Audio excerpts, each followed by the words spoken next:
Hi hello friends, എല്ലാവർക്കും സുഖമാണോ? എല്ലാവർക്കും എൻ്റെ പുതിയ വീഡിയോയിലോട്ട് സ്വാഗതം. നമ്മൾ നേരത്തെ കണ്ട വീഡിയോയിൽ എൻ്റെ മോർണിംഗ് വാക്കിലുള്ള കുറച്ച് വീഡിയോസ് ഞാൻ നിങ്ങളെ കാണിച്ചായിരുന്നു. അതിന് ശേഷമുള്ള കുറച്ച് ഭാഗങ്ങളാണ് ഞാൻ നിങ്ങളെ കാണിക്കുന്നത്. എല്ലാവരും ഈ വീഡിയോ കണ്ടിട്ട് എന്നെ സപ്പോർട്ട് ചെയ്യണം, ലൈക്ക് ചെയ്ത് സബ്സ്ക്രൈബ് ചെയ്യണം. അപ്പോൾ എന്താ, നമുക്ക് വീഡിയോ കണ്ടിട്ട് വന്നാലോ?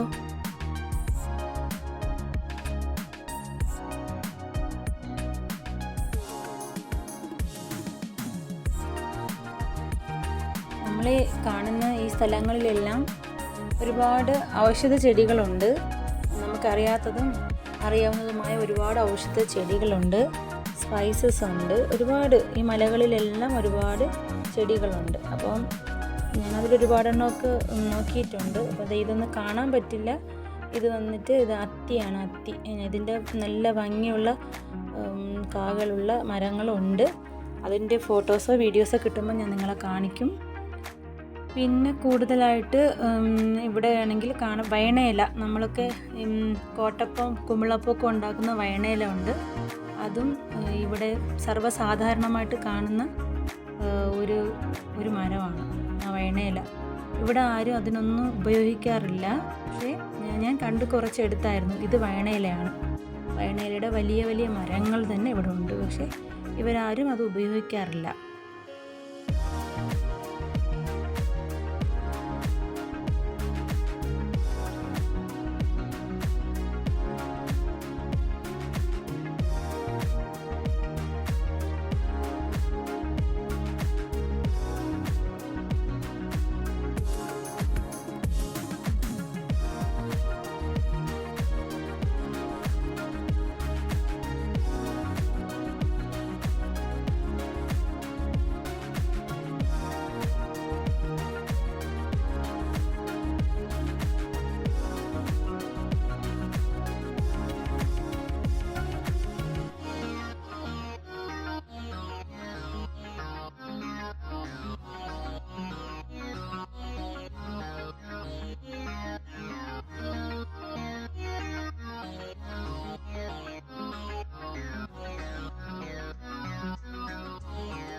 പിന്നെന്താണ്, നിങ്ങൾക്ക് എല്ലാവർക്കും എൻ്റെ വീഡിയോ കാണുമ്പോഴെല്ലാം ഉത്തരാഖണ്ഡ് ഇഷ്ടപ്പെട്ട് കാണുമെന്ന് ഞാൻ പ്രതീക്ഷിക്കുന്നു. എനിക്കെപ്പോഴും ഭയങ്കര ഇഷ്ടമാണ് ഈ മലകൾ ഇങ്ങനെ കാണാൻ വേണ്ടിയിട്ട്. എനിക്ക് നല്ല ഇഷ്ടമുണ്ട്. ഞാൻ എൻ്റെ വീട്ടിന് മുകളിൽ നിന്ന് നോക്കിയാൽ എനിക്ക് ഈ മലകളൊക്കെ കാണാൻ പറ്റും. ഞങ്ങളവിടെ നിന്ന് കാണാറുണ്ട്. പിന്നെ ഈ കാണുന്നില്ലേ, ഇത് വെള്ള കളറിലുള്ള പൂക്കൾ, ഇതാണ് കുടിയാൽ എന്ന് പറഞ്ഞാൽ ഇവിടുത്തെ ലോക്കൽ സബ്ജിയാണ്. ഇവിടുത്തെ ഈ സമയത്ത് മാത്രമേ ഇതിവിടെ ഉണ്ടാവാറുള്ളൂ. പിന്നെ ഇവിടുത്തെ ആൾക്കാരൊക്കെ മരത്തിലാണ് വൈക്കോലെല്ലാം സൂക്ഷിക്കുന്നത്. അപ്പം അതും ഞാൻ നിങ്ങളെ കാണിക്കാമെന്ന് വെച്ച് ഷൂട്ട് ചെയ്തതാണ്. ഇവിടെ എല്ലാവരും മരത്തിലാണ് ഇതിനെ സൂക്ഷിക്കുന്നത്, മരത്തിൻ്റെ മുകളിൽ. പിന്നെ ഇവിടുത്തെ ഞാൻ പറഞ്ഞില്ലേ, കുടിയാൽ ലോക്കൽ സബ്ജിയാണ്. അപ്പം അതിൻ്റെ നല്ല വ്യക്തമായിട്ടുള്ള പൂക്കളുടെ പടം കിട്ടിയാൽ ഞാൻ നിങ്ങളെ കാണിക്കും. അതിൻ്റെ വീഡിയോ എടുക്കാൻ പറ്റും, നല്ല ക്ലിയർ ആയിട്ടുള്ള വീഡിയോ എടുത്ത് കാണിക്കാൻ പറ്റും. ഈ സമയത്താണ് കുടിയാൽ ഇവിടെ പൂക്കുകയും കായ്ക്കുകയൊക്കെ ചെയ്യുന്നത്.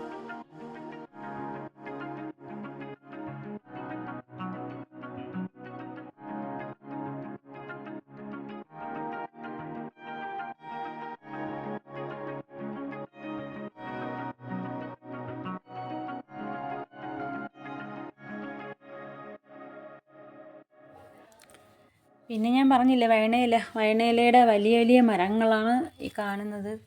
വലിയ മരങ്ങളുണ്ട്. ഒരുപാട് സ്ഥലത്ത് ഞാൻ ഈ മരങ്ങൾ കണ്ടായിരുന്നു. ഒരുപാട് സ്ഥലത്തുണ്ട്. ഒരുപാട് സ്ഥലത്ത് ഞാൻ കണ്ട മരങ്ങളുടെ എല്ലാം വീഡിയോ എടുത്തിട്ടുണ്ട്. പിന്നെ മെയിനായിട്ട് ഈ കാണുന്നത് മലയുടെ മുകളിൽ നിന്ന് വരുന്ന വെള്ളമാണ്. ആ വെള്ളം വന്നിട്ട് അവിടെ നിന്ന് ഇങ്ങനെ ചെറിയ ഒരു ഓവ് പോലെ ഇങ്ങനെ വരുന്നുണ്ട്. അവിടെ നിന്ന് ആൾക്കാർ, ഇവിടെ വണ്ടിയിലൊക്കെ വരുന്ന ആൾക്കാർ വണ്ടി നിർത്തിയിട്ട് ഇവിടെ നിന്ന് വെള്ളം എടുത്തുകൊണ്ട് പോകാറുണ്ട്.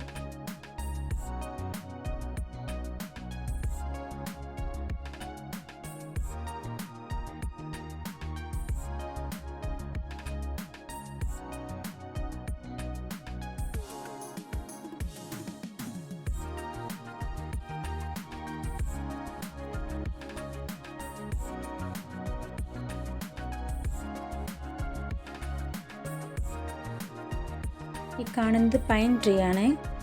പൈൻ ട്രീ നമ്മുടെ ദേവദാരുവിനെ പോലെ തന്നെ പൈൻ ട്രീകളും ഇവിടെ കാണാറുണ്ട്. അപ്പോൾ നിങ്ങളെൻ്റെ ഈ വീഡിയോ നിങ്ങൾക്ക് എല്ലാവർക്കും ഇഷ്ടപ്പെട്ട് കാണുമെന്ന് ഞാൻ പ്രതീക്ഷിക്കുന്നു. എല്ലാവരും എന്നെ സപ്പോർട്ട് ചെയ്യണം. പിന്നെ ഈ റോഡിൻ്റെ സൈഡിലായിട്ട് പച്ചക്കൂട കെട്ടി കാണുന്നതെല്ലാം റോസാ ചെടികളാണ്. ഞാൻ കാണിച്ചിട്ടുണ്ട് എൻ്റെ വീഡിയോയിൽ. ചുവന്ന റോസ ഇവിടെ ഒരുപാട് കാണാറുള്ള ഒരു റോസയാണ് ചുവന്ന റോസ. അതിൻ്റെ തൈകളാണ് ഈ റോഡിലെല്ലായിടത്തും വെച്ച് പിടിപ്പിച്ചിട്ട് അതിന് വല കൊണ്ട് കെട്ടി മൂടിയിരിക്കുന്നത്. അപ്പോൾ അതാണ് നിങ്ങൾ കാണുന്നത്. പിന്നെ നമ്മുടെ ഉത്തരാഖണ്ഡിൻ്റെ സൗന്ദര്യവും ഗംഗാനദിയുടെ സൗന്ദര്യവും ആസ്വദിച്ച് ഒരുപാട് വീഡിയോകൾ ഞാൻ ഇടും. എല്ലാവരും എന്നെ സപ്പോർട്ട് ചെയ്യണം. കൂടുതലായിട്ട് എന്തെങ്കിലും അറിയാനുണ്ടെങ്കിൽ എനിക്ക് കമൻറ്റ് ചെയ്താൽ എനിക്കറിയാവുന്നതാണെങ്കിൽ ഞാനത് വീഡിയോ എടുത്ത് പോസ്റ്റ് ചെയ്യുന്നതായിരിക്കും. അപ്പോൾ എല്ലാവരും എന്നെ സപ്പോർട്ട് ചെയ്യണം. ഇനിയും എൻ്റെ വീഡിയോ എല്ലാവരും കാണണം. അതുപോലെ തന്നെ എൻ്റെ എല്ലാ വീഡിയോസും ലൈക്ക് ചെയ്ത് ഷെയർ ചെയ്ത് സബ്സ്ക്രൈബ് ചെയ്ത് എന്നെ സപ്പോർട്ട് ചെയ്യണം. പിന്നെ ഗംഗാനദിയുടെ അകത്ത് കാണുന്നില്ലേ വീട്, അതെല്ലാം കൊച്ചു കൊച്ചു വീടുകളാണ്, എല്ലാം വീടുകളാണ്. പിന്നെ ഈ നടന്നു വരുന്ന വ്യക്തി, കാവി വസ്ത്രം ധരിച്ച ആ വ്യക്തി ഗംഗോത്രി യാത്രയ്ക്ക് പോകുന്ന വ്യക്തിയാണ്. അവർ കാലിൽ ചെരുപ്പ് ധരിക്കാറില്ല. ഗംഗോത്രി യാത്രയ്ക്ക് നടന്നു പോകുന്ന തീർത്ഥാടകരാരും കാലിൽ ചെരുപ്പ് ധരിക്കാറില്ല. അങ്ങനെയാണ് അവർ യാത്ര ചെയ്യുന്നത്. അപ്പോൾ നിങ്ങൾക്ക് എന്തെങ്കിലും കൂടുതലായിട്ട് അറിയണമെങ്കിൽ കമൻറ്റ് ചെയ്താൽ മതി. ഇനിയും ഒരുപാട് വീഡിയോ ചെയ്യുന്നതായിരിക്കും. Thank you for watching.